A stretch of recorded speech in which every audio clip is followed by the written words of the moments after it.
Brought to you bye रजनीगंधा। यूं ही नहीं ताज ताज बन जाता है, शिल्पकारों का हुनर और चुनिंदा संगमरमर ताज को नायाब बनाते हैं। कुछ ऐसे ही चुनिंदा जगहों से बस खास ही चुनकर लाता हूँ। कतरे कतरे को मैं हीरे सा परखता हूँ। यूं ही नहीं मैं रजनीगंधा बन जाता हूँ।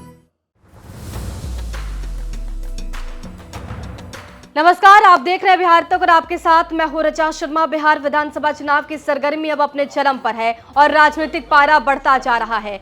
इसी बीच राजधानी पटना से एक बड़ा राजनीतिक दांव सामने आया। राहुल गांधी और तेजस्वी यादव ने मिलकर पटना में एक मंच पर एक्सट्रीम बैकवर्ड क्लास यानी ईबीसी और मोस्ट बैकवर्ड क्लास यानी एमबीसी के लिए कई महत्वपूर्ण घोषणाएं की। राजनीतिक विश्लेषक इसे सीधे तौर पर मुख्यमंत्री नीतीश कुमार की सत्ता को चुनौती मान रहे हैं। ऐसा इसलिए क्योंकि ईबीसी वोटर बिहार की राजनीति में हमेशा निर्णायक रहे हैं और पिछले 2 दशकों में नीतीश कुमार की जीत की रीढ़ भी यही वर्ग रहा है।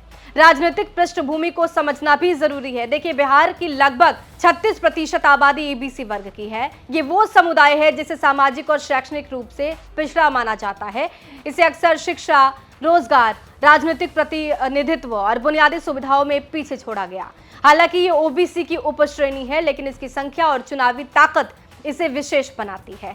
इस चुनाव में इन समुदायों को लुभाने के लिए बड़े बड़े वादे किए गए हैं और इस बार कांग्रेस और आरजेडी गठबंधन ने इस वोट बैंक पर अपना पहला दांव खेल दिया है। इतिहास में झांका जाए तो ईबीसी का गठन 1970 के दशक में हुआ। उस समय मुख्यमंत्री कर्पूरी ठाकुर ने 1971 में मुंगेरी लाल कमीशन बनाई, जिसमें 128 जातियों को पिछड़ा घोषित किया गया। इसमें से 34 जातियां बीसी यानी कि पिछड़ी और 94 जातियां ईबीसी यानी अत्यंत पिछड़ी थी। 1978 में इन सिफारिशों के आधार पर आरक्षण की योजना बनाई गई, जिसमें बीसी के लिए 8%, ईबीसी के लिए 12%, महिलाओं के लिए 3%, आर्थिक रूप से कमजोर वर्गों के लिए 3% का आरक्षण शामिल किया गया था। बाद में आर्थिक आधार पर आरक्षण को सुप्रीम कोर्ट में असंवैधानिक घोषित कर दिया गया। 1990 के दशक में मंडल आयोग की सिफारिशों के बाद ओबीसी के लिए 27% का आरक्षण लागू हुआ। बिहार में लालू यादव के शासनकाल में ओबीसी का आरक्षण 12% से बढ़ाकर 14% कर दिया गया। उसके बाद 2000 के दशक में आर्थिक रूप से पिछड़े वर्गों के लिए योजनाएं शुरू की गई।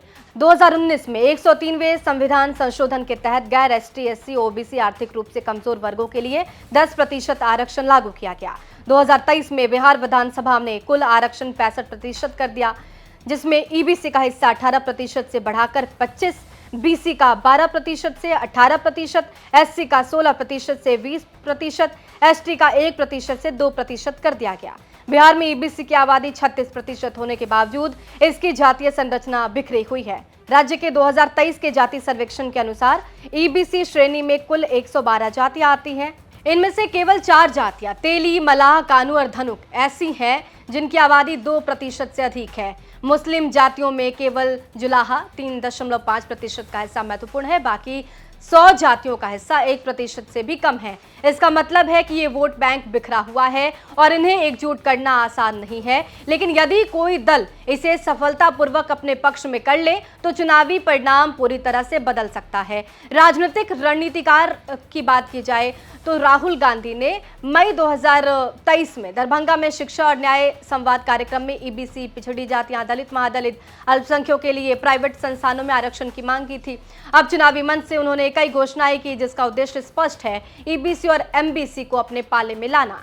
भाजपा भी चुप नहीं है। पार्टी बिहार में जाति सर्वेक्षण और उम्मीदवार चयन के आधार पर रणनीति बना रही है। छोटी सहयोगी कभी कभी उम्मीदवारों के चयन में जाति के बजाय व्यक्तिगत पसंद और फंडिंग को प्राथमिकता देते हैं। इस बार का चुनाव इसलिए महत्वपूर्ण है क्योंकि अनुमान है कि ईबीसी वोटर लगभग 120 से अधिक विधानसभा सीटों पर निर्णायक भूमिका निभा सकते हैं। चुनावी समीकरण इस बात पर टिका है कि कौन ईबीसी वोटों को अपने पक्ष में लाता है। राहुल गांधी और तेजस्वी यादव का ये दाव नीतीश कुमार की राजनीति का सबसे मजबूत स्तंभ पर सीधा प्रहार है।